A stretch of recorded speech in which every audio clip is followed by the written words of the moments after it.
Kok ditanya ya, Ben? Oh, recording progress. Ini Jadi mindset Pak Ji Surya minta direkord soalnya. Oke. Jadi mindset menurut saya penting ya. Itu mungkin nggak tahu teman-teman merasa sama nggak. Jadi kalau tadi Bu Mira dengan motivasi itu benar juga ya. Tapi cara saya setiap pagi saya selalu masukkan renungan. Ini maaf ya, bukan saya apa religius enggak. Tapi memang yang saya lakukan itu saya mesti sharingkan. Setiap pagi saya mesti kirim renungan ya. Enggak semua baca, saya tahu, tapi saya percaya firman yang sudah diberikan tidak akan pulang sia-sia. Ada beberapa marketing yang japri Pak, saya dikuatkan dengan renungan-renungan seperti ini. Ya, puji Tuhan saya bilang ya. Jadi nomor satu bukan katanya saya sok enggak, tapi yang saya lakukan ya itu. Ya, jadi semua teman terserah boleh ikut boleh enggak kan gitu ya. Nah itu ternyata merubah mindset mereka. Jadi semua itu ada harapannya sendiri-sendiri. Ya salah satu yang sering saya kumandangkan motivasinya yaitu itu aja ya. Jadi tentang in the middle of difficulty lies opportunity. Cuma saya terjemahkan di bahasa Indonesia. Sejelek-jeleknya pasti ada peluang ya. Cuma kalau dulu peluangnya 10 mungkin sekarang 1. Nah 1 ini loh kamu tidak manfaatkan dengan baik. Ya bahasa kerennya jembret ya, betul ya. 1 pun kalau kita perjuangkan masih ada kemungkinan. Tapi 1 pun kalau 1 aja nggak diperjuangkan ya kita cuma mengeluh ya tidak akan hasil ya. Ya terus saya bilang sama mereka kalau ada apa-apa itu tanya. Yang penting kamu melakukan ya. Tabrak dulu kasarannya gitu ya. Kalau tabrak kan pasti ada problem. Nah saya juga bersyukur sekali lagi karena saya dibantu banyak ya sama Pak David itu. Karena Pak David itu orangnya menurut saya lebih dominan dari saya. Jadi dia kalau sudah bikin peraturan itu lebih tegas gitu. Kalau saya sering-sering nggak mentolo, jadi tekuk-tekuk. Jadi kita kompak ya. Jadi Pak David juga bantu kalau ada peraturan gini, Pak Surya ojo, Pak Surya gini-gini. Saya bilang ya sudah lah, tapi jadi istilahnya ada good cop sama bad cop. Ya. Jadi ada yang kereng gitu, ada yang lunai gitu ya. Jadi mereka juga istilahnya tarik ulur, dikencengi terus bisa lari semua. Kalau kendor semua seperti saya, kerjanya enak-enakan mereka ya. Itu sama seperti resepnya Bu Mira, saya bilang lakukan aja dah. Ya, Pak ini hasilnya saya juga jujur tidak tahu. Ya, ternyata kejujuran itu berbuah ya.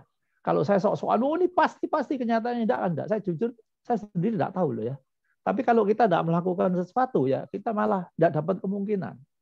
Tapi kalau kita melakukan, walaupun 10%, 20%, pasti masih ada kemungkinan. Yaitu mungkin membekas ya. Karena saya jujur, saya sendiri tidak tahu, ya bilang tidak tahu. Ya lakukan ya. Nah, cuma yang paling mengesankan waktu itu, menurut saya paling menggugah, saya bilang ya, kalau kondisi seperti ini, udah bosen ya. Semua kan pasti bilang apa resepnya? Fokus. Betul ya? Kondisi seperti ini fokus yang kayak apa gitu loh. Harus fokus di mana? Ya saya bersyukur karena sering-sering lihat di materinya Pak Tanadi Santoso. Ya saya lihat waktu itu sempat dibahas radikal fokus. Ya radikal fokus. Oke. Setelah saya dengerin sebentar, saya beli buku ya.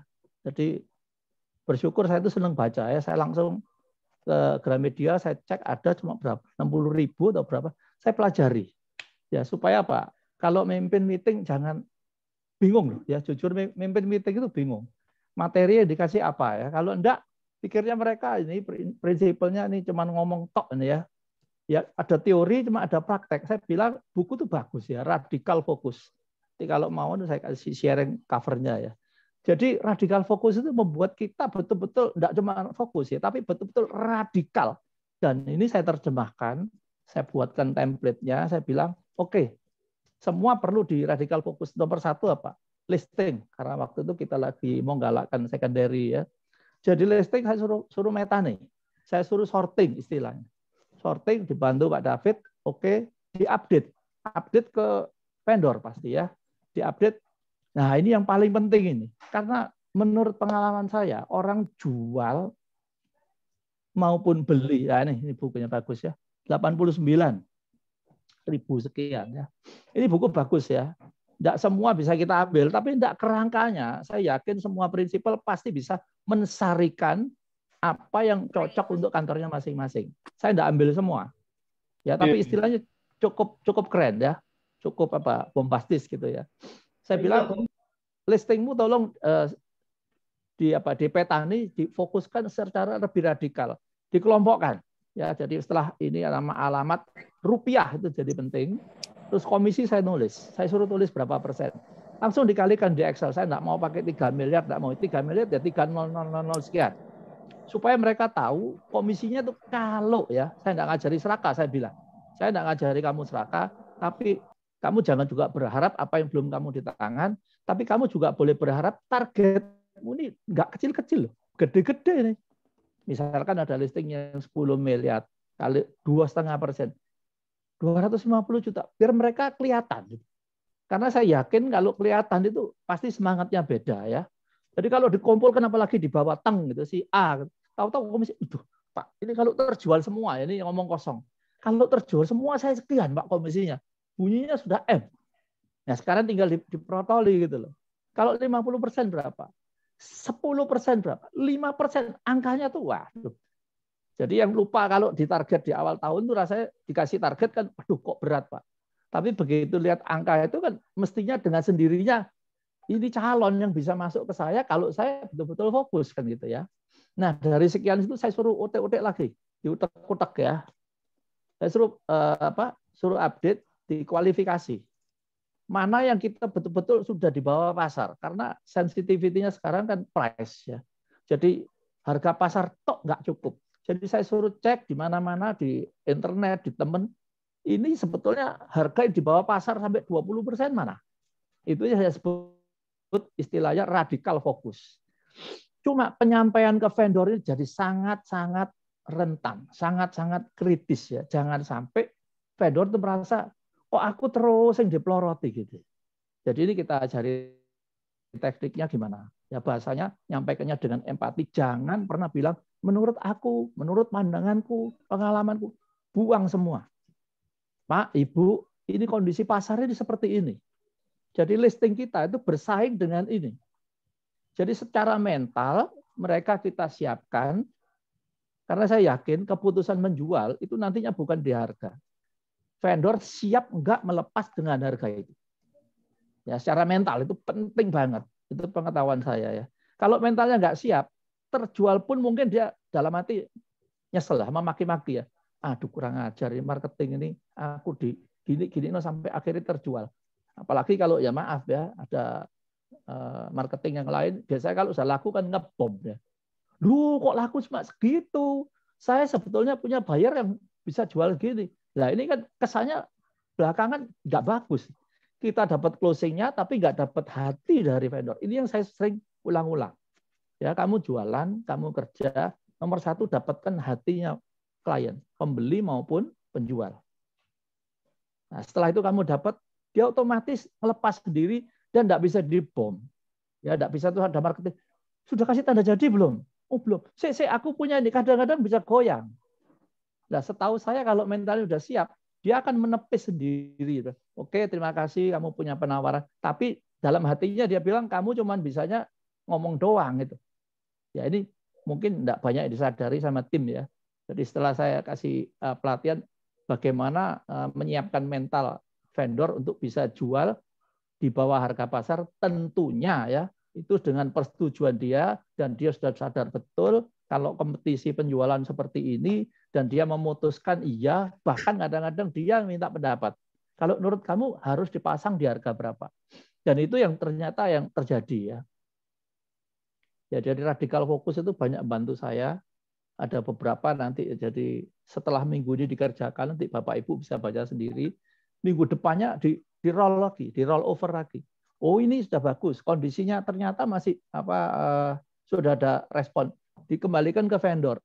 Nah, TikTok seperti itu mempersiapkan vendor pada saatnya ada pembeli yang serius.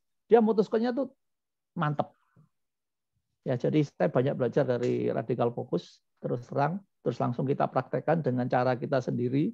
Nomor satu ya satu listingnya di pelontar ini difokusin lagi, kegiatannya tim difokuskan. Karena apa? Semua katakan waktu itu saya kasih contoh listingmu ada berapa? Ada 30. Berapa persen? Ya kita tahu kan Pareto ya. Apapun juga Pareto itu berlaku 20-80. Kalau punya listing 100, punya 20 aja yang betul-betul hot. Saya sampai kasih nama waktu itu. Yang sudah betul-betul di bawah harga pasar, kita kasih nama hot listing.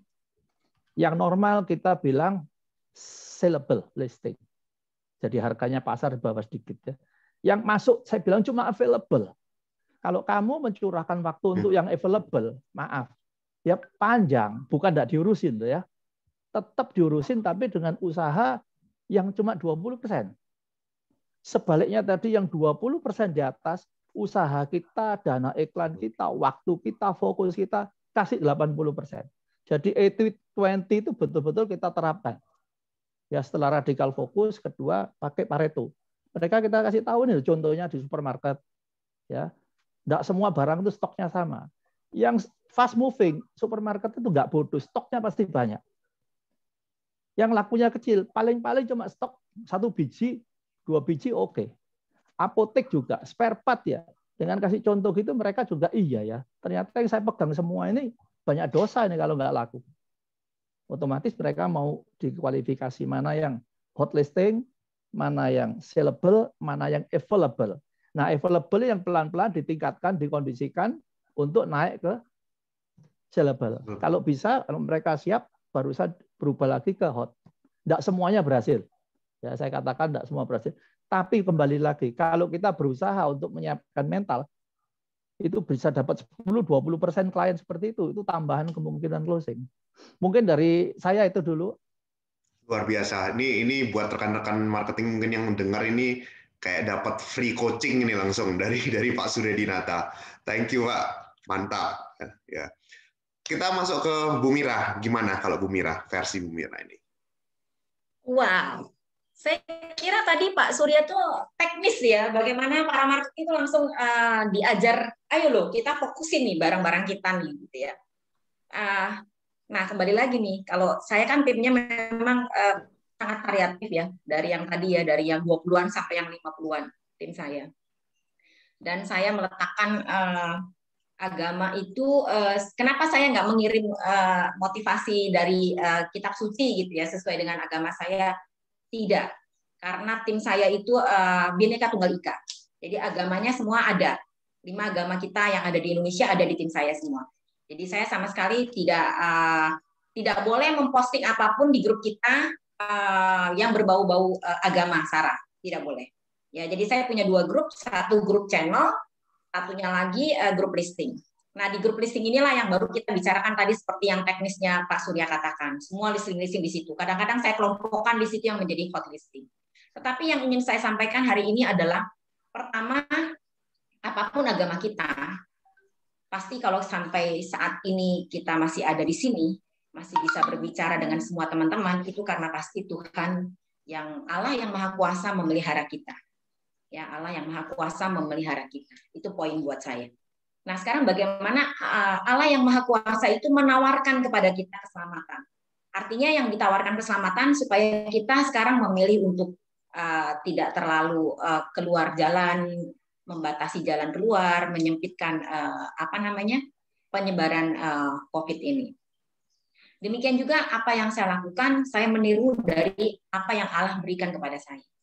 Saya pun menawarkan sifatnya, menawarkan kepada tim saya, yuk yang mau sukses. Tadi Pak Surya bilang, aduh, kepala sampai dibikin kaki dibikin kepala gitu ya, yang nggak mau berubah, yang begini ya timnya ya. Saya pun menawarkan, yuk teman-teman yang mau berubah, ini loh ada tim untuk belajar bagaimana mengedit video.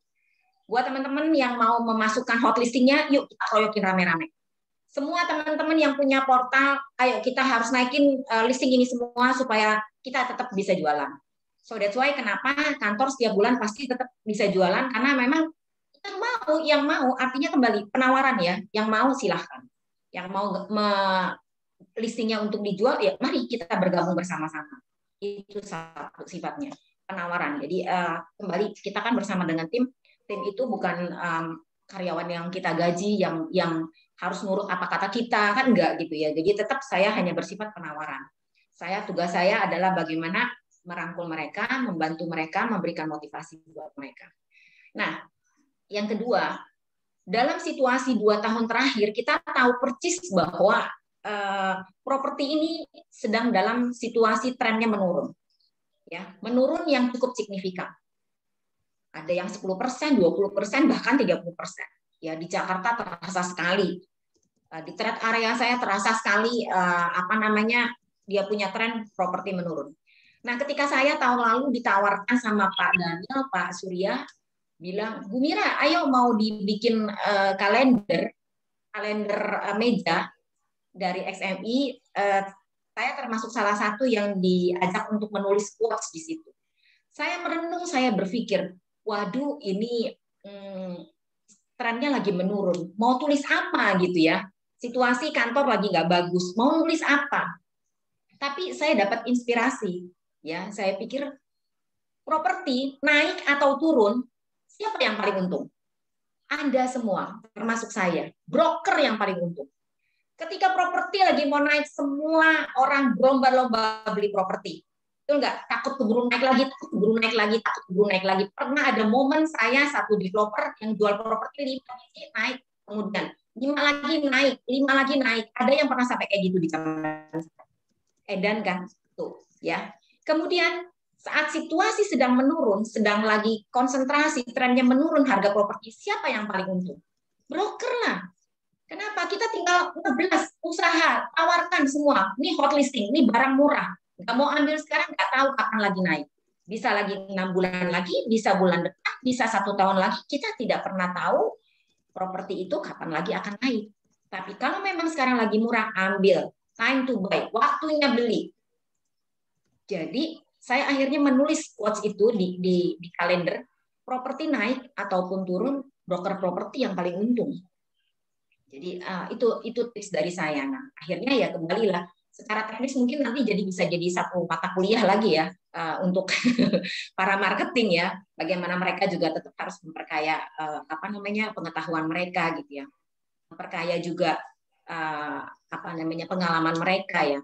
Tetapi saya mau mengatakan bahwa yang paling penting itu di dalam kantor itu adalah satu tim yang memang saling support. Saling support. Tidak ada gesekan. Tadi saya terkenang sekali Pak Surya bilang, saya mungkin termasuk orang yang gampang dibengkok-bengkokkan ya tadi ya. Maksudnya lebih toleransinya lebih besar daripada tadi ya timnya ex-VP-nya Bapak ya, Pak David ya, yang lebih strength gitu, yang lebih tegas gitu ya. Nah, barangkali memang yang paling penting di dalam sebuah kantor itu supaya kita bisa saling support, yaitu saling menghormati. Saling menghormati satu dengan lainnya. Bukan berarti yang tim Go tidak menghormati yang tim G, atau tim G tidak memberikan penghormatan kepada tim Go. Jadi bagaimana kalau kita saling menghormati satu dengan yang lain, disitulah kita mulai yang namanya bisa membuat sebuah kerjasama dalam tim yang bagus. Ya, listingmu is listingmu. Saya tidak akan merebut listingmu apapun yang terjadi. Ya, itu yang saya terapkan. Jadi memang urusan listing ya, dari zaman pertama kali saya bergabung di dalam dunia perbrokeran itu pasti menjadi sesuatu yang paling isu-isu yang paling sensitif kalau kita sebagai prinsipal tidak bisa tegas, tidak bisa memilah SOP yang harus dijalankan. Jadi tetap SOP yang tetap harus diikuti, ditaati oleh semua tim, dan satu, saling menghormati. Dengan kita saling menghormati satu dengan yang lainnya, jadi tidak akan terjadi sikut menyikut ya dalam hal listing ini. Jadi siapa punya siapa, yuk kalau kita nggak punya listingnya, kita cari buyernya, kita cari sellingnya, sehingga banyak sekali di tim saya sih malahan yang punya listing siapa, yang jualin siapa gitu. Jadi nggak marketing itu nggak cuma listing sendiri, saling sendiri gitu. Boleh dikategorikan hanya berapa persen yang bisa listing dan saling sendiri. Lebih banyak mereka akhirnya bekerja dalam tim. Itu sih yang bisa saya sharingkan buat teman-teman semua. Satu hal yang saya kalau soal target ya, satu hal yang saya ingat dari Pak Surya yang datang ke kantor saya. Bagus sekali ya hari itu Pak Surya bilang, kita itu ibaratnya sepatu. jalan itu harus beriringan antara kaki yang kiri dan kaki yang kanan. Jadi sebagai seorang prinsipal kita nggak bisa lari terbang sendiri, kaki kanan kita jadi cingkring ya. Nah sementara kaki kita yang kiri tidak mengikuti. Jadi bagaimana sekarang target saya, yang tadi saya bilang nggak saya oh harus gitu. Target saya bagikan kepada semua tim saya, sehingga kita bisa berjalan beriringan gitu. Seperti melangkah di dalam sebuah perjalanan ya, sepasang kaki yang melangkah antara kiri dan kanan. Jadi saya dengan tim saya saling berjalan beriringan. Demikian juga target-target yang saya berikan, yang saya dapat, yang saya harus jalankan, saya berikan, saya bagikan juga kepada tim saya sehingga kita bisa berjalan beriringan. Itu sih dari saya, Pak Ferry, thank you. Oh, luar biasa. Thank you banget Bu Mira. Wah, ini kayaknya sesi hari ini kalau anak muda bilang kayak isinya daging semua. Saya sendiri ini sudah catat beberapa ya, kayak banyak banget nih rasanya things to do-nya. Jadi nanti saya mau ajak tim saya Mulyasari juga nanti malam langsung meeting ngobrol tentang apa yang dia omongin Pak Surya dengan Bu Mira. Thank you banget. Saya juga setuju banget dengan Bu Mira. Saya rasa kolaborasi ya Bu ya, mungkin kalau keywordnya saya kolaborasi ya antara berbagai generasi ya, beda generasi itu saya rasa punya kekuatan dan kekurangan masing-masing seperti itu. Nah kalau biasanya kita di SMI kita selalu ngajarin kayak digital, of course itu tentunya itu suatu kekuatan bagi generasi yang mungkin lebih muda ya, lebih milenial nih. Dan yang belajar adalah generasi mungkin yang lebih senior. Nah, kali ini mumpung ini dua narasumber kita ini adalah yang lebih senior, saya ingin tanya, kira-kira ada advice apa ini Bu? Atau hal apa yang mau di-sharingkan buat mungkin rekan-rekan agent marketing yang mungkin yang lebih muda? Apa yang kita bisa pelajari sih dari teman-teman yang lebih senior? Mungkin ada Bu? Ya, jadi saya gantian ya Pak Surya, duluan lagi nih.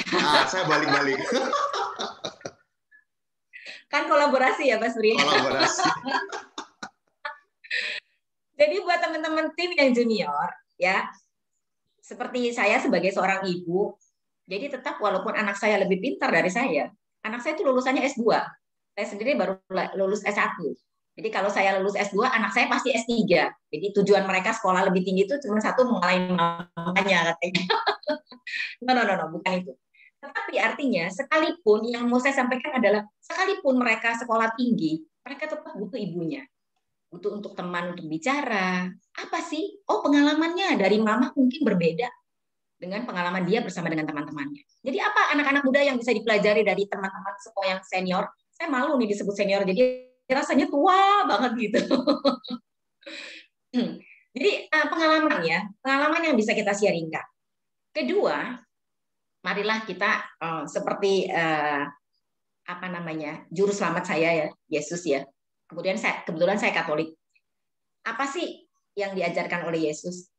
Dia tidak meniadakan perjanjian lama. Dia tidak menghilangkan satu titik pun perjanjian lama, tetapi melengkapi. Buat teman-teman semua anak-anak muda, jangan hilangkan, jangan hapus semua teman-teman, semua pengalaman-pengalaman, sharing-sharing dari para senior-senior Anda. Anda bisa melengkapinya, Anda akan bisa lebih sukses lagi, lebih kaya lagi dari senior. Iya, telat ya. Dia masukinnya jam 3 lebih. Ya. Nah, itu tips dari saya. Jadi jangan dihilangkan, tetapi bagaimana tim yang junior, yang masih lebih muda, yang dengan dunia internetnya segitu hebatnya, tetap secara konvensional Anda tetap bisa jalankan semua teknik-teknik marketing yang juga akan melipat gandakan hasil usaha Anda. Saya kira itu dari saya, Pak Ferry. Thank you. Luar biasa. Thank you, Bu Mira. Giliran Pak Surya sekarang. Gimana, Pak?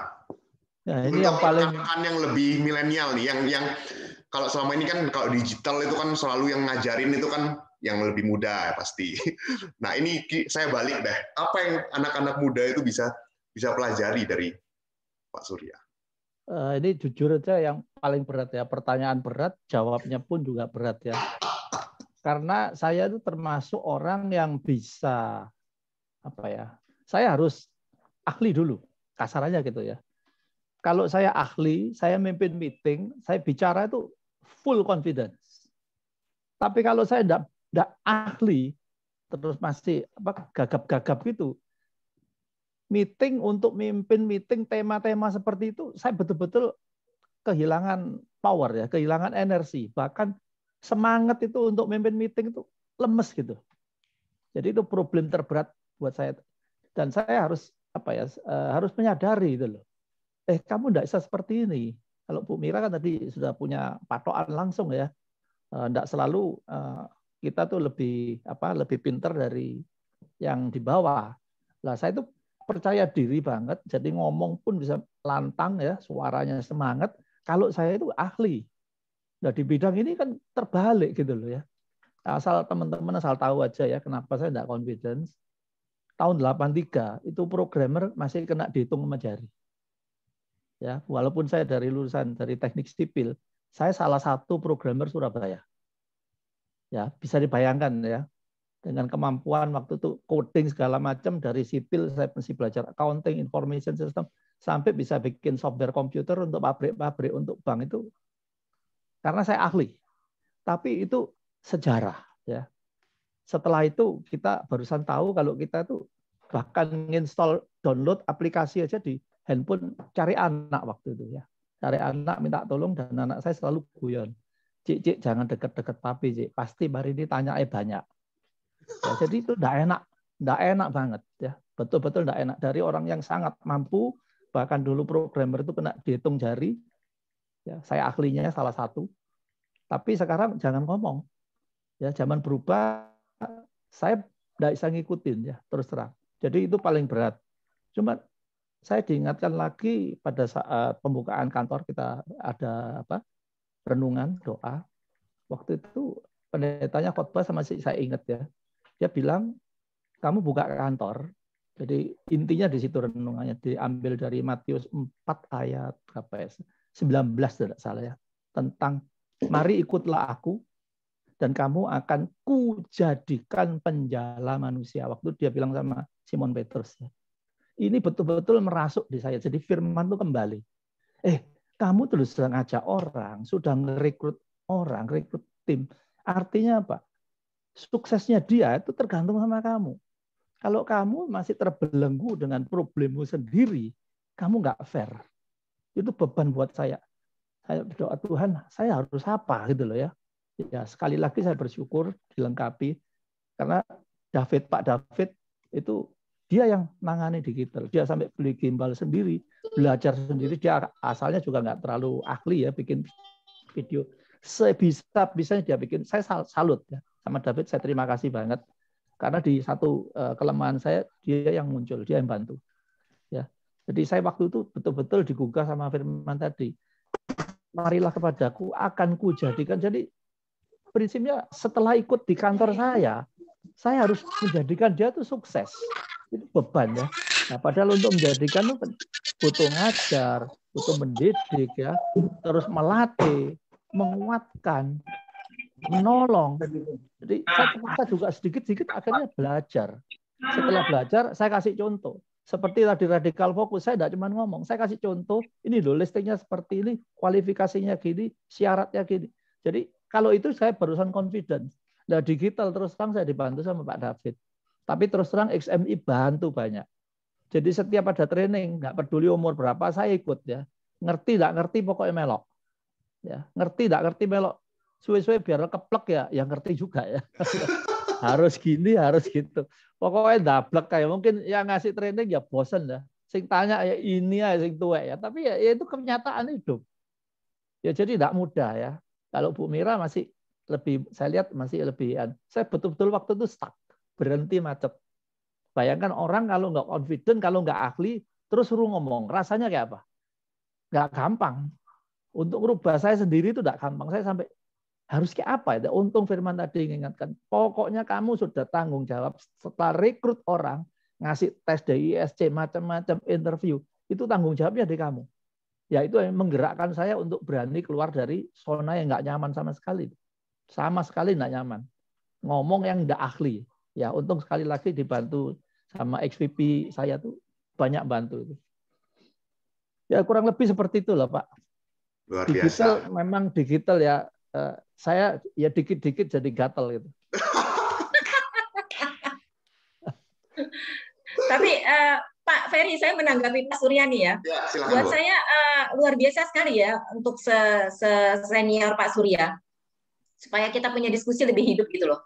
Jadi nggak satu arah Ferry terus yang nanya. Ntar Yes. Ferry juga bingung mau nanya apa lagi kan. Tapi begini, saya cuma mau bilang begini. Setiap dari kita itu punya keterbatasan. Itulah kita manusia. Ya. Dengan kita menyadari keterbatasan kita, maka kita menjadi kaya. Kaya akan keterbukaan. Ya. Terbuka untuk mau belajar, terbuka untuk mau bertanya, terbuka juga untuk menghargai anak-anak muda yang memang lebih hebat. Jadi itu yang saya pelajari gitu ya. Jadi saya terbuka. Kalaupun kepemimpinan saya dikritik, yang penting kamu harus bisa menjelaskan. Kalau kamu mengkritik saya, harus ada dasarnya. Harus ada argumentasinya. Mari kita berargumentasi. Jadi kalau sore itu di kantor saya itu kumpul. Jadi kalau ditanyain, kamu kumpul setiap minggu sekali nggak meeting, nggak pakai. Sekarang udah pakai WA, semua ada di listing. Hot listing semua ada di situ, semua teman-teman tahu. Tetapi setiap sore itu malahan tim saya bisa kumpul, bisa akhirnya kita belajar banyak tentang kehidupan di situ. Ya, bagaimana kita akhirnya tadi saya bilang menghargai kelebihan satu dengan yang lain, menghargai juga kekurangan teman yang satu dengan yang lain gitu ya. Oh, kita tahu tipenya dia memang kekurangannya seperti ini, sehingga kita bisa memaklumi dan kita tidak menjadi marah begitu. Jadi saya dari sini saya belajar bagaimana akhirnya dengan kita menerima diri kita yang penuh keterbatasan, akhirnya kita bisa menghargai orang lain. Saya kira itu tambahan dari saya. Thank you Pak Ferry. Thank you, luar biasa. Wah, ini dari tadi aku kayak banyak mikir ini. Thank you Pak Surya dan Bu Mira. Nah, saya sekarang mungkin mulai masuk ke dalam ini yang di chat ya. Mungkin teman-teman co-host saya ada yang sudah baca mungkin ya. Saya dari tadi soalnya tidak sempat bacai. Bentar. Supaya ini ada pertanyaan-pertanyaan ini. Kita sudah mulai ini ya, supaya enggak saya nanya terus. Dan juga saya juga sudah kehabisan pertanyaan benernya. Bentar. Ko Brando mungkin bisa bantu ya, atau Cehera ini ada pertanyaan apa aja? Aku bingung. Mungkin saya tanya dulu deh, ini sambil-sambil mungkin Ko Brando atau Cehera bisa carikan pertanyaan yang ada di chat. Kalau Bu Mira ini sudah berapa lama ya Bu di properti ya Bu ya? Jadi kalau ditanyai sudah berapa lama, bingung juga jawabnya ya. Saya itu sebetulnya awalnya dari investor. Ya, Oke. Jadi teman-teman mungkin belum kenal. Saya itu tadinya dulu dari saya mulai nikah, karena dari keluarga saya, mami saya itu paling hobi investasi itu di properti. Jadi mami saya itu banyak banget propertinya. Jadi kalau ada yang murah, apa dia pasti beli. Ya, kalau ada yang baru, dia pasti beli. Nah, saya belajar dari orang tua saya. Saya pun akhirnya awalnya mengawali setelah saya menikah, saya sering sekali berinvestasi di properti. Ketika udah untung, jual. Gitu ya, beli lagi, untung jual gitu. Oh, ternyata untungnya bisa berlipat-lipat gitu ya. Nggak sangka banget. Oh, kita zaman dulu rumah 200 juta bisa jual 600 juta gitu ya awalnya. Nah, kemudian adik saya yang lebih dahulu terjun ke dunia perbrokeran. Biasanya dulu aset saya dia yang suka jualin. Mungkin teman-teman senior yang lain tahu adik saya, dia juga di brand kuning cukup lama ya. Mungkin sekarang sudah lebih dari 15 tahun mungkin sekarang. Udah sekitar 20 tahun kayaknya. Nah, saat itulah dia kemudian tempat mengajak saya untuk terjun ke dunia perbrokeran. Ketika kantornya dia yang paling muda, yang paling dia baru buka, dia mengalami kesulitan menghandle 3 kantor sekaligus gitu loh. Dia undang saya untuk bergabung. Nah, akhirnya saya bergabunglah dengan dia. Saya belajar cepat. Wah, kayak Pak Surya, belajar cepat. Bagaimana saya menguasai istilah-istilah baru yang tadinya sama sekali tidak saya kuasai. Saya belajar cepat dengan dia. Tapi itulah Tuhan pelihara saya. Dalam 1 tahun saya bisa menghasilkan profit yang luar biasa dari kantor itu. Padahal lokasi kantornya itu tidak strategis, masuk ke dalam kompleks gitu ya. Tetapi entah gimana akhirnya saya ketemu developer gitu ya. Nah, ya akhirnya saya berjalanlah bersama dengan adik saya itu dalam satu brand. Sampai akhirnya dia juga menyatakan karena satu dan lain hal juga dia kemudian ingin pindah brand yang lain. Ya, karena ada. Nah, ini nih yang saya juga mau ngomong nih, penting nih. Jadi buat kita prinsipal soal hianat mengkhianati itu biasa. Ya. Marketing yang udah pinter, yang udah belajar sama kita, udah dari nol, dari nggak bisa apa-apa sampai kemudian pinter, tiba-tiba terbang gitu ya Pak Surya ya. Kemudian dia keluar lagi, itu biasa. Jadi di dunia kita ini hal itu akan biasa kita hadapi untuk para prinsipal. Ya, jadi ada orang yang kembali ya merasa ngapain ya gue bagi kantor, ngapain ya gini-gini. Padahal saya sekarang belajar bagaimana menanamkan sharing itu indah. Berbagi itu bahagia gitu loh. Berbagi itu bahagia. Nah, kalaupun kita dihianati, bukan berarti dunia kita berakhir. Gitu ya. Bukan berarti kita langsung mati langkah dan kemudian patah semangat, tidak. Gitu ya. Nah, setelah adik saya merasa ingin pindah brand yang lain, dia mengajak saya untuk buka kantor langsung sekaligus 10 kantor. Kita buka dengan brand yang lain. Nah, setelah negosiasi segala macam, ternyata the last minute-nya dia merasa dia nggak jadi pindah gitu loh, karena ya timnya dia merasa janganlah kita pindah, kita sudah enak nih di brand ini nih gitu, jangan pakai pindah-pindah brand gitu. Saya juga terlalu terkejut karena tiba-tiba dia mengatakan ya kalau lu mau pindah nggak apa-apa deh, gue nggak jadi pindah, mateng gue gitu loh. Saya kan selama ini berjalan bersama dengan dia gitu. Akhirnya setelah saya konsultasi dengan orang tua saya, mami saya bilang ya sudahlah kamu ganti brand lah masing-masing lah katanya. Semoga kamu berduaan juga bisa sukses di brandnya masing-masing. Ya akhirnya saya pindah lah ke brand karena udah telanjur kadung juga nggak enak gitu ya sama brand tersebut. Nah saya pindah lah dari kuning ke merah gitu ya. Saya pindah ke situ. Saya menjalani, sebetulnya saya ini orang yang setia loh, bukannya mau pindah-pindah brand nih ya. Kalau orang Leo kan setia ya, Pak Ferry betul nggak kalau orang yang bintangnya Leo setia? Saya nggak tahu itu. Kalau satu-satu aja gitu ya. Saya tuh termasuk orang yang setia gitu ya. Kecuali dihianati gitu ya, dihianati. Nah kalau udah dihianati kan apa boleh buat gitu ya. Nah cukup lama saya di brand yang merah itu ya, dalam satu periode 5 tahun saya di situ. Saya saat itu langsung bikin 3 kantor. 3 kantor, saya langsung taruh manajer di situ masing-masing semua. Tetapi kadang orang lupa bahwa itu adalah kantor saya 3-3-nya. Walaupun saya memberikan privilege, artinya kamu boleh punya saham di sini dan sahammu boleh lebih banyak di sini karena kamu yang mengelola dengan hati yang tulus nih ya, berbagi gitu ya, berbagi saham. Tetapi itulah yang menjadi senjata akhirnya dipakai senjata sama untuk menjebol desa gitu ya, mengangkut semua bersama dengan timnya gitu ya. Nah, itu ceritanya. Tapi ya akhirnya saya harus kembali pindah brand karena memang bukan saya tidak mau bertahan, tapi karena memang saya dihianati. Tapi satu poin bukan berarti saya langsung hilang dengan brand tersebut. Jadi brand itu, maaf nih, brand itu adalah diri kita.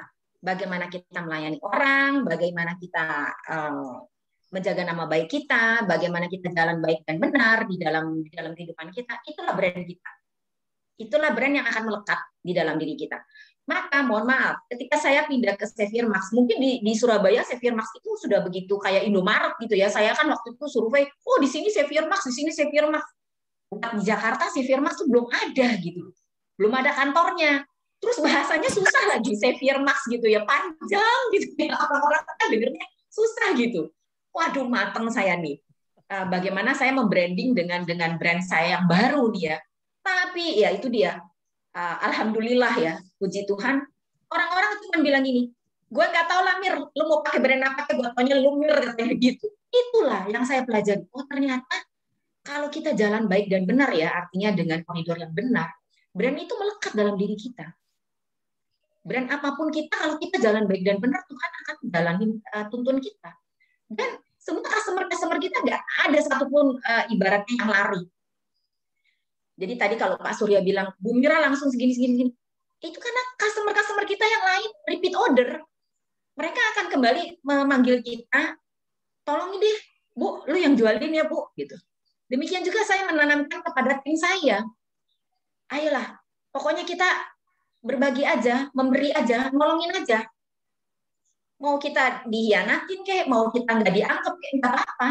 Karena apapun yang kita lakukan, kebaikan apapun yang kita lakukan saat ini, ya mungkin tidak bisa kita terima saat ini artinya buat saya. Tetapi mungkin di kemudian hari, 10 tahun lagi, saya bisa melihat buah-buah dari apa yang kita lakukan. Jadi poin saya, jangan pernah kita merasa sombong, bangga dengan diri kita yang hebat, yang super. Karena semua itu sebentar aja bisa habis. Bentar aja bisa hilang. Jadi yang penting buat saya, bagaimana kita tetap berpegang pada jalan yang baik dan benar, dan mohon rahmatnya senantiasa, ya, membantu, menolong semua. Jadi tadi saya bilang, walaupun tim saya yang gocak itu tidak punya MGM yang jicapnya itu adalah di bawah dia, tetapi dengan senang hati orang tanya, Bu, ini gimana? Saya sebut namanya, Bu Ame. Bu, ini gimana? Dengan keponya dia pasti nolongin, oh ini begini, ini begini, ini begini. Itu pasti akan dibantuin gitu loh. Oh ini nggak tahu nih bagaimana cara ngurusin BPHTB 0, sini, begini, begini. Itulah yang saya merasa luar biasa, Tuhan pelihara tim saya gitu. Dengan dia memberi, dia juga akan mendapatkan. Tidak akan berkurang rezekinya dia. Walaupun dia tidak akan mendapatkan dari hasil closingan teman-temannya ya. Tapi rezekinya dia tidak berkurang. Itu yang saya pelajari dari sebuah kehidupan. Ya, jadi marilah, memberilah. Jangan pernah pelit ya, memberi apapun pengetahuan kita, mungkin tenaga kita, atau makanan, atau apapun, memberilah gitu loh. Itulah yang nggak akan membuat kita akan kekurangan. Thank you, Bu Mira. Kira-kira, Pak Ferry. Saya juga penasaran nih jadinya. Kapan hari kan join ke Xavier Max tuh di Jakarta nih belum ada Xavier Max nih. Lah kok join? Kenapa? Dan kira-kira Pak Ferry kalau mau tahu cerita saya panjang. Jadi saya sebelum saya memutuskan ke Xavier Max, saya itu ya ketemu dengan CEO-nya, mulai dari brand-brand yang macam-macam. Mulai dari Amerika, dari Australia, ya saya ketemuin semua.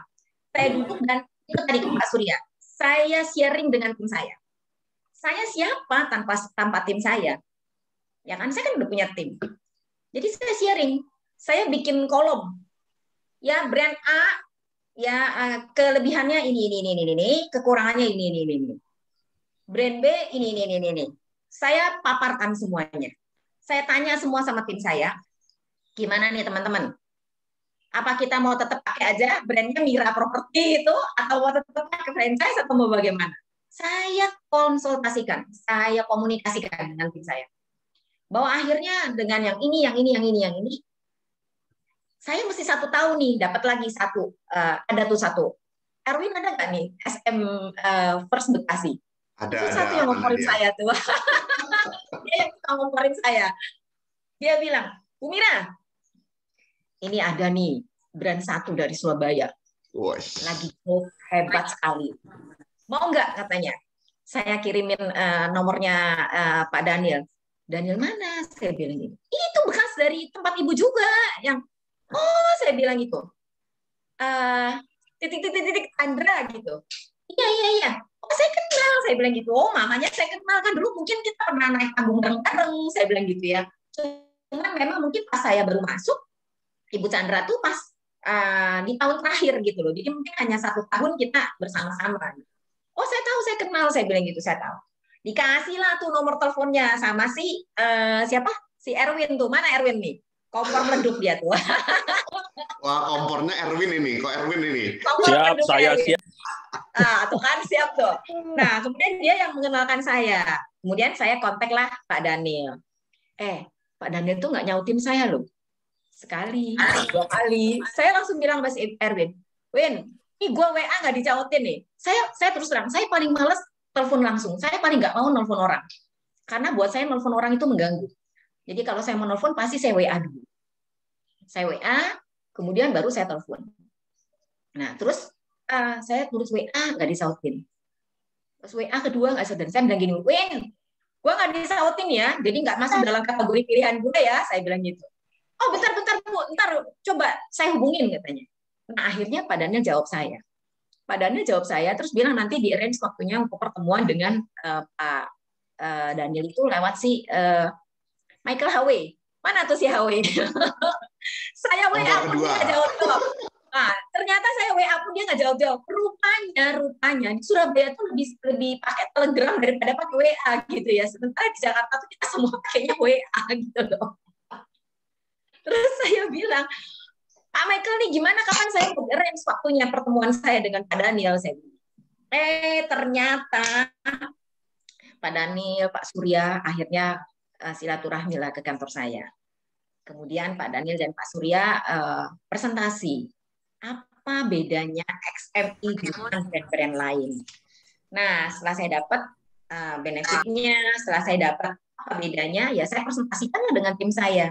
Akhirnya tim saya bulat suara, ya sudah Bu, kita pakai XMI, maju, udah gitu. Jadi saya kan cuma jadi komandannya aja. Tim saya kan ini semua juga tadi radikal Pak. Tim saya itu juga termasuk yang radikal. Maju Bu, maju. Udah nggak usah takut. Iya, udah ya emang kita mari kita maju. Nah, jadi gitu kira-kira ceritanya. Ya. Luar biasa. Lanjut ya. Aku korek lagi ya. Iya. Sekarang aku suka Pak Ferry. Pak Ferry.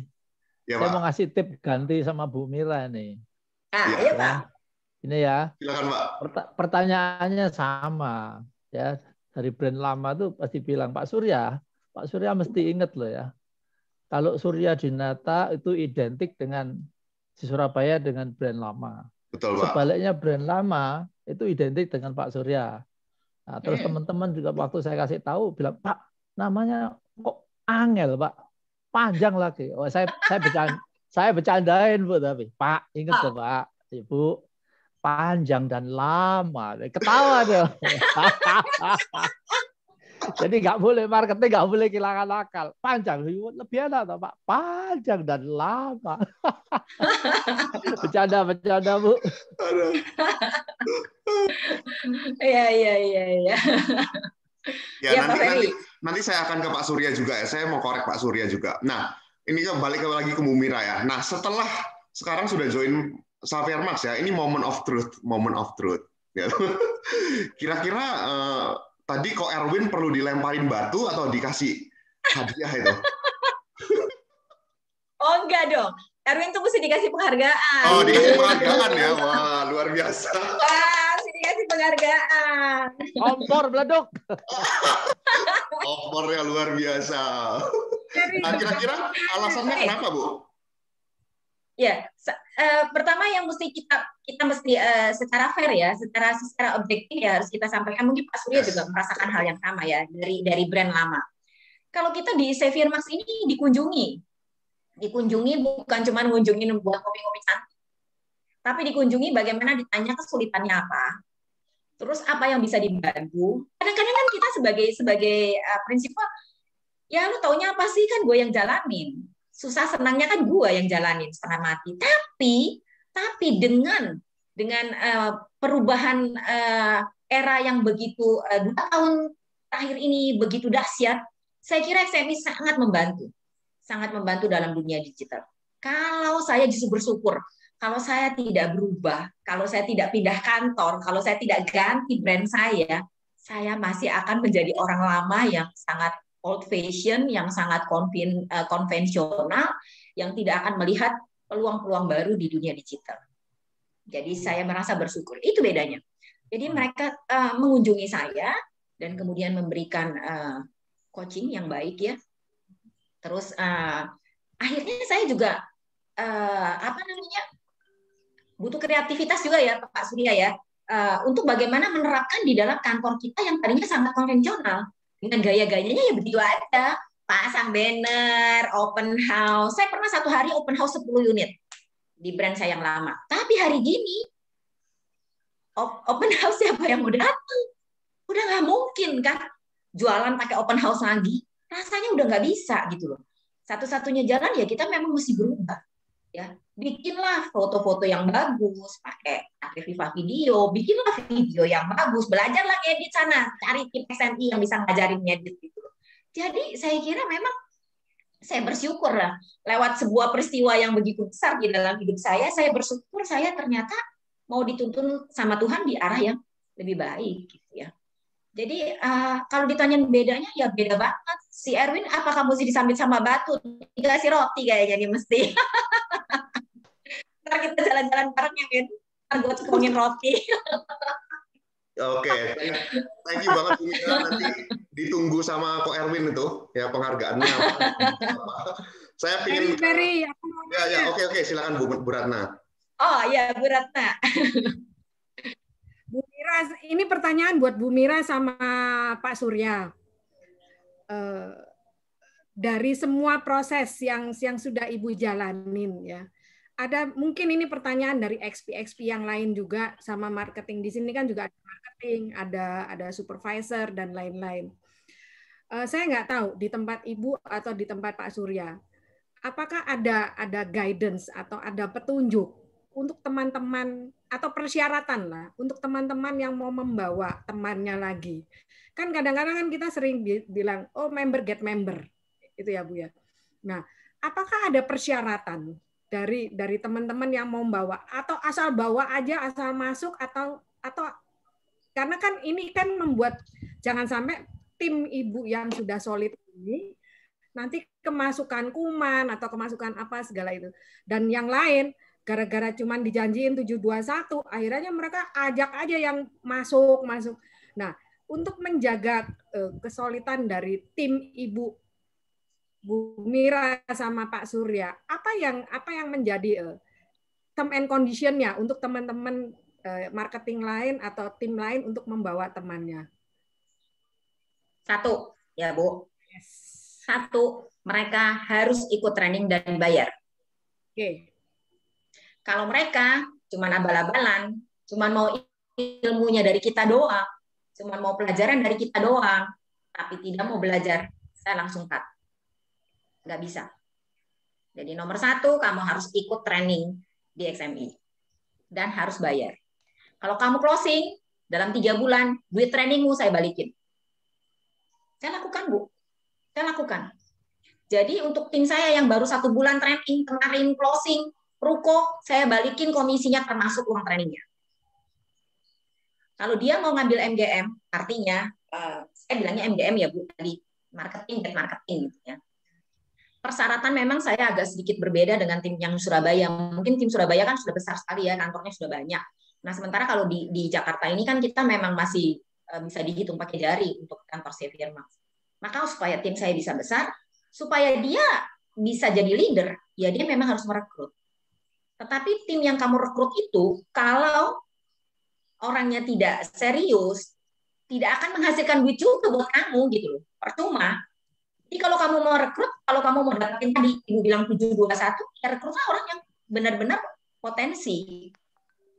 Betul-betul potensi. Nah, saya syaratkan pertama dia harus mau jadi leader ya, kamu berarti mesti bisa closing.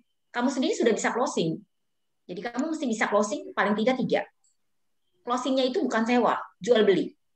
Jual beli 3 unit, kemudian harus minimum nilainya itu 1 miliar.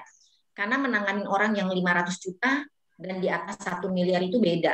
Artinya yang 200 juta, 300 juta apartemen murah, tetapi kalau yang di atas 1 miliar mungkin orang lebih banyak permintaan, ini. Jadi harus ada syaratnya yaitu minimum dia harus ngerekrut 3 orang, dia harus closing, jual beli, closing jual beli minimum 1 miliar, dan overriding-nya pasti saya akan berikan kalau dia telah mencapai itu semua. Itu loh, Bu. Dan kembali lagi saya sampaikan, kalau kamu mau rekrut, ada waktunya Bu, dalam 1 tahun. Dalam 1 tahun. Dalam 1 tahun dalam 1 tahun kamu harus closing 3 minimum. Ya, terus kamu harus ngerekrut 3 orang. Dan kamu harus bisa closing minimum 1 miliar dalam setiap closingnya. Jadi baru dia bisa dapetin yang tradingnya. Untuk yang diajak itu Bu, apakah ada persyaratan? Misalnya, ya yang pertama kan X1, ya oke. Apakah mereka harus punya kendaraan ataukah mereka punya apa sesuatu gitu? Ada persyaratannya Bu? Iya Bu, ya pasti saya menuntut untuk punya kendaraan.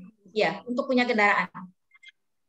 Pasti Bu. Jadi syarat marketing yang normal ya memang mereka mesti punya pendidikan minimum SLTA ya, terus kemudian punya kendaraan karena kan kita jualannya rumah dan harus showing. Kalau nggak punya kendaraan kan sulit juga. Tapi buat teman-teman yang akhirnya yang sudah masuk ke dalam tim saya yang memang tidak punya kendaraan ya saya taruh aja dia di apartemen. Karena kan kantor saya kebetulan di apartemen kan, jadi memang tidak perlu kendaraannya itu cuma perlu kaki. Asal kamu gesit, asal kamu rajin, nggak akan berhenti closing. Ya banyak untuk yang di trade area di trade area kita ya memang kebetulan di dalam satu kompleks apartemen gitu nggak perlu kendaraan. Tetapi kalau memang kamu mau closing yang memang harus lebih dari 1 miliar harus keluar dari trade area square ya harus punya kendaraan. Oke, thank you Bu. Jadi buat teman-teman yang mau rekrut ya, yang mau rekrut pasti saya bilang harus cari orang yang memang betul-betul punya menyamakan visi ya, menyamakan visi dan punya apa ya? Jangan sampai kita merekrut yang akhirnya sia-sia. Kita juga Pak Surya, kita juga pasti punya feeling lah. Ini orang mau main-main, ini orang mau ini. Makanya saya bilang kalau enggak, saya bawa orang ini. Kalau nggak mau keluar duit buat training, sorry ya, maaf ya, saya nggak akan ladenin. Itu filter utama dan ya, tadi, Bu? Itu filter utama. Kedua filternya. Kalau dia udah ikut training, kemudian, saya nggak bisa datang, saya meeting nggak bisa karena saya kerja gini. 3 kali saya liatin, saya sentil aja. Saya sentil aja Bu, keluar. Maaf, ya Anda belum bisa fokus ya, kita keluar. Jadi mau nggak mau nanti akan tersaring dengan sendirinya. Dan kalau marketing kan banyak nih, ya saya terus terang banyak sekali marketing yang memang akhirnya cuma tadi mau apa ya, mau numpang enaknya aja. Kalau ada makan datang cuma numpang makan, apa segala macam tim hura-hura, tim hore-hore gitu ya. Akhirnya saya juga pasti akan tanyain. Kalau dalam bahasa dulu 101 ya, Pak Surya. 101 gitu ya dipanggil satu-satu saya bilang kamu nih listingannya mana nggak masukin listing terus ngapain aja terus kamu udah punya portal properti mana yang udah kamu bayar mohon maaf ya teman-teman saya nggak pernah mau bayarin portal properti loh misalkan rumah.com rumah 123 saya nggak pernah mau bayarin setiap orang mesti punya usaha mesti punya modal saya buka kantor punya modal saya lebih besar dari Anda semua modal saya miliaran saya bayar untuk kantor. Buat Anda marketing, saya umpamakan seperti ini. Barangkali teman-teman prinsipal bisa punya inspirasi. Tukang bakmi, gerobak, dia mesti modal. Beli gerobaknya, beli kompornya, beli bakminya, beli ayamnya, ngolahnya semua supaya jadi bakmi yang enak. Bagaimana Anda mau jadi marketing, mau punya modal, tiba-tiba mau dapat untung? Ya nggak bisa lah. Punya modal lah. Apa modalmu? Ya Anda harus punya 4 portal, rumah.com, rumah dijual, rumah 123, Lamudi, OLX, apapun yang gratis, yang apa Anda harus punya sekarang ini. Kalau nggak punya ya silakan, bahaya. Ya kan bisa berhasil. Apalagi dunia kita sekarang udah dunia digital, dunia medsos. Saya dorong anak-anak semua harus punya IG, punya Facebook, belum punya belajar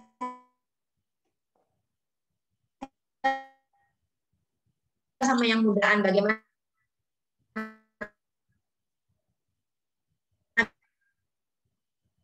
bikin Facebook.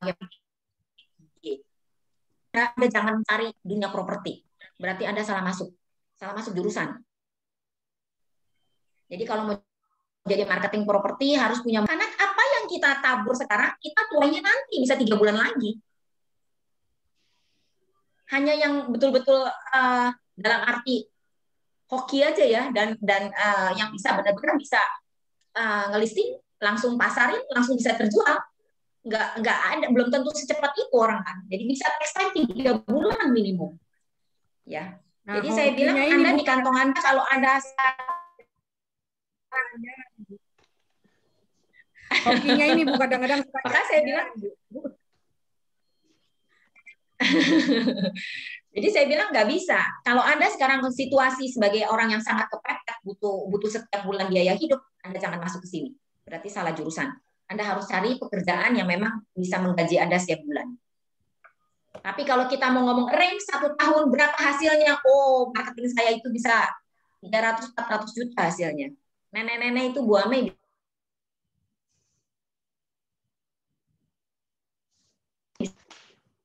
bisa 400 juta hasilnya. Coba dibagi 12 bulan, berapa?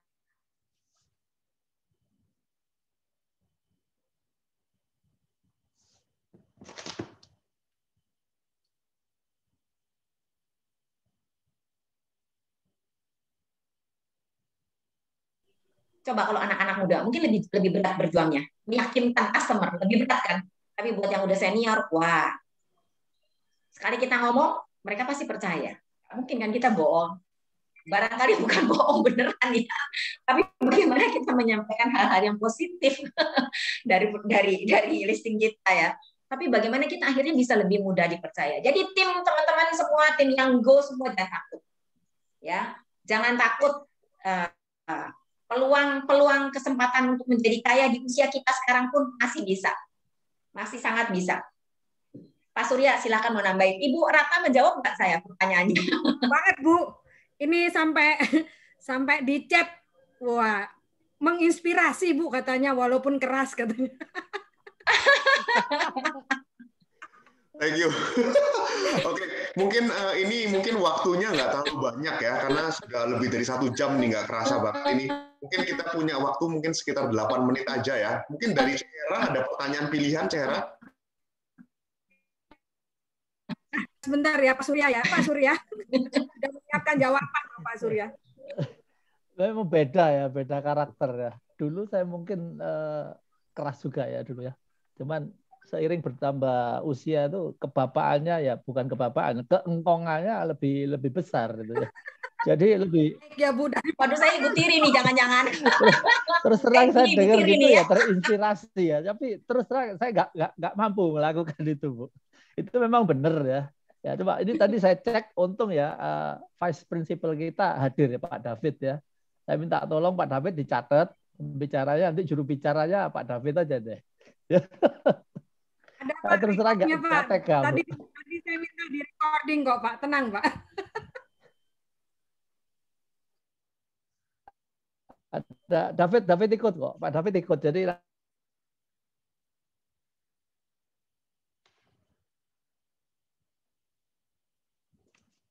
nanti itu tugasnya Pak David aja. Aduh. Ya saya ngomong, jadi mungkin kalau filternya seperti itu bisa lebih cepat. Ya. Kadang-kadang ya ini ngomong sendiri aja ya, nggak usah dianu. Kadang-kadang ngutangi Bu. Aduh enggak deh Pak. Penuh dengan apa ya? Istilahnya kalau orang Surabaya sambatan, Pak gini, nggak tega saya Bu. Ya mungkin David aja nggak tahu. Untuk training tuh saya taroki loh Bu. Kantor nggak tahu, jadi saya utang dulu kasihan. Kadang-kadang ya nggak bayar. Waduh, saya bilang gini, saya ini punya marketing 50 orang. Kalau saya minjemin uang ke 1 orang, berarti saya mesti siap minjemin ke 50 orang. Dan saya bukan bank. Saya minta maaf, saya bukan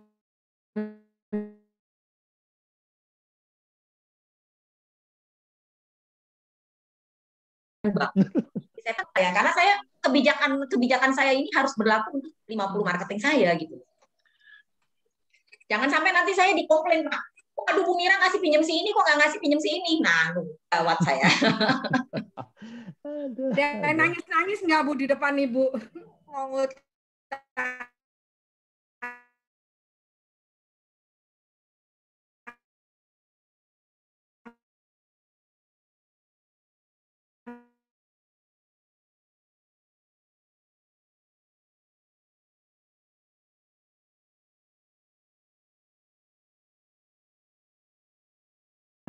Oh saya tuh kenapa saya ini sekarang nih mau di ini. Waduh saya sumbang apa segala macam. Ternyata Pak, ternyata itu anak kan memang betul rajin. Ternyata saya ditipu. Orang tuanya masih hidup dan dia ngutang ke kiri, ngutang ke kanan. Cilakanya, gitu. Dari situ saya belajar no. Kapok saya, nggak bisa. Jadi memang setiap orang punya kebutuhan. Saya punya kebutuhan, marketing saya punya kebutuhan. Semua orang punya kebutuhan. Tapi bagaimana kita sekarang berjuang untuk memenuhi kebutuhan kita dengan cara kita. Tapi rasanya saya punya teman kok Bu, ini Bu. Di sini juga ini. Ketawa-ketawa. Oh gitu. Ini. Pak Yonas ini. Pak Yonas ketawa-tawa. Gitu. Rasanya juga gak tegaan. Diam aja dia. Diam aja Pak Yonas ini. Juga kengkongannya keluar, Pak. Padahal belum kongkong. Makanya tak lihat dari tadi Pak Yonas senyum-senyum. Gua lagi kena. Aduh. Terima kasih, sore ini kita belajar banyak ini dari dua tokoh-tokoh yang luar biasa ini, Pak Surya sama Ibu Mira. Saya sampai ngowoh dari tadi. Bahasa Jerman ya Bu, ngowoh itu Bu. Ngowoh itu artinya melongo Bu. Iya, ngowoh dari tadi ini. Ada pertanyaan, banyak pertanyaan yang masuk, tapi mungkin dua aja ya karena keterbatasan waktu gitu. Dari Vio FMBL tanya, Bu, gimana caranya rekrut? Gimana caranya rekrutannya bisa kompak dan solid? Itu pertanyaan yang pertama.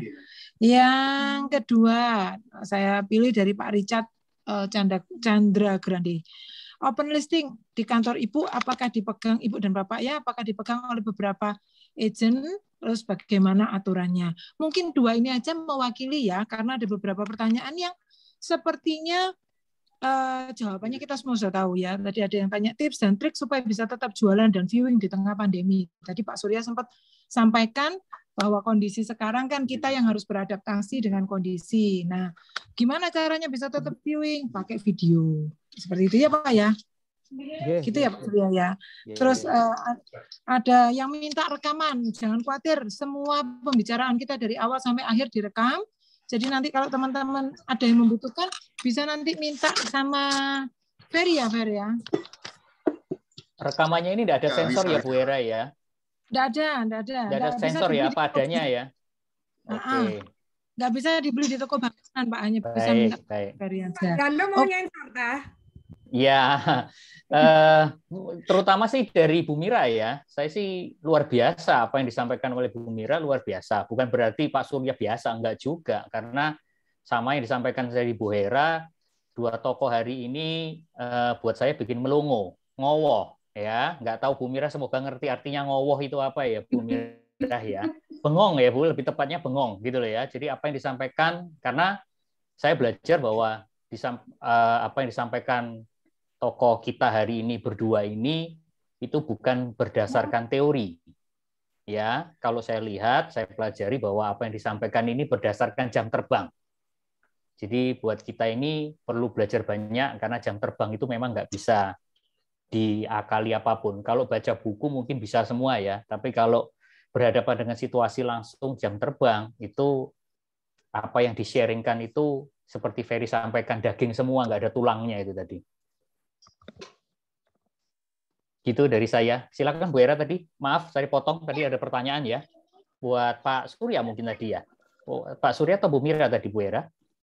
Pertanyaannya untuk Ibu Mira. Tapi boleh deh salah satu juga boleh. Gimana caranya merekrut dan agar rekrutnya itu bisa kompak dan sebagainya. Oke, kalau untuk merekrut saya setiap hari memang pasang banner di depan kantor saya, join us gitu. Jadi ada juga sih yang masuk ke kantor untuk mau jadi marketing. Tetapi saya kira yang lebih efektif adalah tetap MDM, marketing dan marketing. Yang lebih efektif. Jadi pertama, mungkin saya kasih tips buat teman-teman, buat para prinsipal. Ketika kita merekrut marketing, artinya ada marketing yang masuk, betul-betul mau berjoin dengan kita, saya pasti wawancara mata-mata. Dan saya pasti presentasi di kantor saya. Saya presentasi apa kelebihan kita dibandingin kantor lain. Itu pertama. Kedua, kita ada program yang namanya MGM, marketing dan marketing. Inilah tabungan untuk hari tua kita. Siapa yang nggak mau kaya di hari tua? Tapi siapa yang mau punya passive income di hari tua? Kalau Anda tidak mau merekrut sekarang, kapan lagi Anda mau merekrut? Kapan lagi Anda akan punya tabungan untuk di passive income-nya? Nah, di SMI ini ada program yang namanya passive income. Yang tadi Bu Ratna bilang 721. Jadi ketika saya merekrut satu persatu, saya pasti akan presentasi.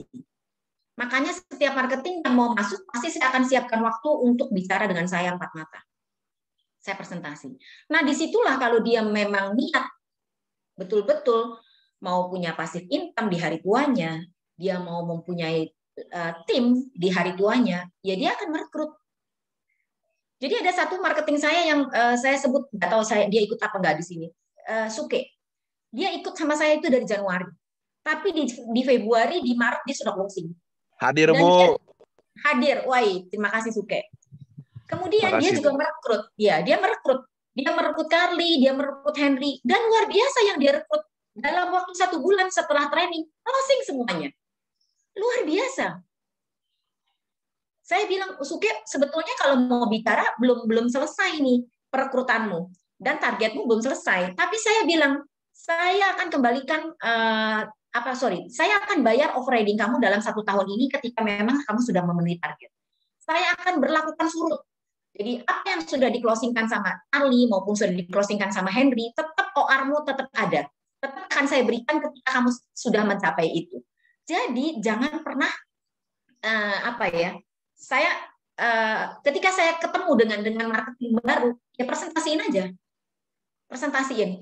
Dan kalau memang mereka betul-betul ketemu feel-nya nyambung dengan visi misi kita, bisa jalan beriringan sepanjang selangkah dengan langkah bersama, pasti dia akan berkembang dengan baik. Karena SME memfasilitasi itu. Saya kira itu bagaimana cara merekrut yang paling efektif adalah tetap MGM. Ya, percuma. Saya pernah di kantor saya yang cungkir, saya pernah suruh Mia untuk pakai cari yang pakai internet itu cari pekerjaan ya, job street atau apa ya. Itu yang masuk 100 orang, 200 orang, tapi semua sampah. Jadi kembali lagi, saya kira yang paling efektif adalah buat teman-teman tim MGM. Marketing, get marketing. Berikanlah keuntungan kita, bagian kita untuk tim leader kita. Asal kita rela berbagi, pasti tim kita semua bisa solid. Itu ya, mungkin menjawab itu ya tadi Bu Herawati, bagaimana cara merekrut. Yang kedua tadi pertanyaannya apa ya? Open listing. Yang kedua mengenai open listing, Bu. Apakah open listing di tempat Ibu dipegang oleh beberapa marketing? Kemudian aturannya bagaimana? Nah, kalau open listing itu adalah open listing untuk agent lain, kantor lain. Tapi di kantor itu menjadi eksklusif kantor. Jadi eksklusif kantor. Jadi misalkan satu buah listing sudah di-listing oleh marketing si A, maka marketing si B itu tidak bisa melisting. Itu akan tetap menjadi listingan si A. Ya, jadi supaya nggak berantem, nggak berebutan. Ya, nanti temennya yang lain boleh cari sellingnya. Jadi eksklusif kantor. Jadi kalau sudah di-listing sama si A, ya tetap akan menjadi listing si A. Nggak bisa di-listing si B. Nah, bagaimana sekarang kalau bisa berubah menjadi listing B, ownernya harus ketemu dengan saya. Ownernya harus bicara dengan saya, ownernya harus bilang, Bu, saya nggak mau lagi dilayani sama marketing A karena dia tidak merawat listingnya, dia tidak menjalankan listingnya, maka saya mau ganti menjadi marketing yang B. Maka saya panggil marketingnya. Mohon maaf ya, listingmu ini ternyata ownernya ketemu saya. Dan ownernya itu minta supaya diganti marketingnya. Nah, sekarang tinggal kompromi. Kompromi apakah menjadi listing berdua, atau kalau memang si ownernya udah sama sekali nggak mau ketemu sama marketing ini, kan berarti dia harus menyadari bahwa dia tidak melayani dengan baik. Ya mau tidak mau, saya harus katakan listing ini akan berpindah ke B. 1. Kedua, adalah eksklusif listing. Dalam arti listing tersebut tidak pernah ditawarkan kepada agent lain. Hanya kepada agent yang si A. Maka tidak ada satupun agent dari kantor kita maupun dari kantor lain akan mengambil listing itu. Biasanya kalau gitu kan milik sendiri ya. Kalau zaman hari gini sih eksklusif rada-rada sulit ya kalau di Jakarta. Saya nggak tahu kalau di Surabaya. Tetapi biasanya kalau menjadi eksklusif listing itu adalah bagaimana itu biasanya properti milik saudara, milik orang tua atau milik sendiri. Jadi begitu. Nah, sekarang ini ada tingkatan yang ketiga yang paling rendah adalah database yang saya sebut DB, database. Database itu adalah listing-listing yang memang didapat secara open dari owner, dari owner, kemudian dikirimin fotonya. Sementara dalam situasi PPKM ini kita belum sempat survei, atau dalam situasi belum sempatlah kita datangi gitu ya. Nah, itu namanya database, kita sebutnya DB. Nah, listing ini menjadi gugur ketika marketing di dalam satu kantor mempunyai tanda tangan persetujuan dari owner. Jadi jangan-jangan DB ini saya lagi mencegah untuk menjadi BT, marketing jadi BT gitu loh. Jadi pertama kali jadi marketing nomor satu yang mesti dipelajari adalah how to listing yang benar dan yang baik. Bagaimana melisting baik dan benar. Jangan sampai itu pelajaran nomor satu aja udah salah, jadi BT aja. Jadi memang listing itu menjadi perebutan di dalam sebuah. Jadi kalau di Jakarta itu lebih banyak agentnya daripada barang yang di listing. Jadi dalam satu gang rumah, itu satu rumah bisa 10 agent gitu loh.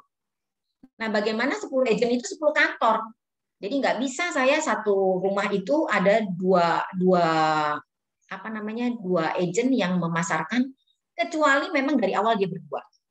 Dia bersama-sama dalam melisting. Gitu ya, mudah-mudahan menjawab ya. Iya. Mungkin agak sedikit beda ya. Jadi kalau di tempat saya, yang open listing itu kita ikuti hierarkis sama kronologis. Jadi istilahnya gini, si A masukkan listing open, oke. Terus berikutnya ada listing kedua, marketing XA dengan kedua, itu saya bandingkan, ada hierarkisnya. Jadi tanggal masuk itu nomor 1 ya, tapi tanggal masuk bukan yang utama. Misalkan yang pertama masuk duluan, terus yang kedua masuk belakangan, tapi fee-nya mungkin lebih tinggi. Jadi misalkan yang pertama 2, yang terakhir 2,5. Kantor itu co-broking sama marketing yang hierarkisnya di atas. Bukan cuma urutan pertama. Tapi dia sendiri boleh jual tanpa harus co-broking. Jadi masing-masing itu boleh jual tanpa harus co-broking, tapi tim kantor itu co-broking sama salah satu. Dan syarat salah satunya itu yang hierarkis ya. Jadi kalau open sama-sama open, yang dihargai tanggal masuknya. Kalau sama-sama tanggal masuk tapi kalah strategi dengan pemasukan di kantor, fee-nya lebih gede mana, itu yang kita hargai. Terus harga penawaran juga. Kalau yang pertama misalkan permintaan 4M, terus yang kedua bisa 3,7, ya kantor saat itu putuskan harus co-broking dengan yang 3,7. Mungkin dari saya itu aja deh. Waduh, kalau di kantor saya nggak bisa gitu Pak, berantem. Berantem bisa-bisa. Oke. Mungkin sorry ini karena kita sudah overtime kayaknya ya. Ya tiap kantor kayaknya punya policy masing-masing. Menjawab pertanyaan tadi dari Bapak Richard. Ya kira-kira disesuaikan aja dengan kondisi kantornya dan kebutuhannya seperti apa ya, supaya semua marketing juga kerjanya dengan suasana yang enak gitu ya, jadi nggak saling berebut. Sekali lagi saya tutup pertemuan kita sore hari ini. Terima kasih banyak Ibu Mira dan Pak Surya Dinata yang sudah memberikan banyak sekali buat kita pengalaman, sharing pengalaman, berikut juga dengan advice, wejangan-wejangannya. Nah, saya yakin kok yang disampaikan hari ini bisa jadi berkat, bermanfaat buat kita semua ya. Sekali lagi terima kasih Bu Mira, jangan kapok-kapok ya Ibu dan Bapak. Nanti kalau kapan-kapan kita punya kesempatan lagi kita bisa ngobrol lagi lebih panjang. Oke, terima kasih teman-teman. Pak Surya yang mau sampaikan Bu Era. Thank you Pak Surya. Ini tetap semangat. Tetap semangat ya, tetap semangat. PPKM bukan berarti kita berakhir. Ya, betul. Thank you Pak Surya, Bu Mira. Sorry. Thank you semuanya. Pak Ferry, Pak Surya Dinata, Terima kasih. Ya, Bu Mira. Sampai ketemu, Bu Ratna. Thank you semua. Sehat ya.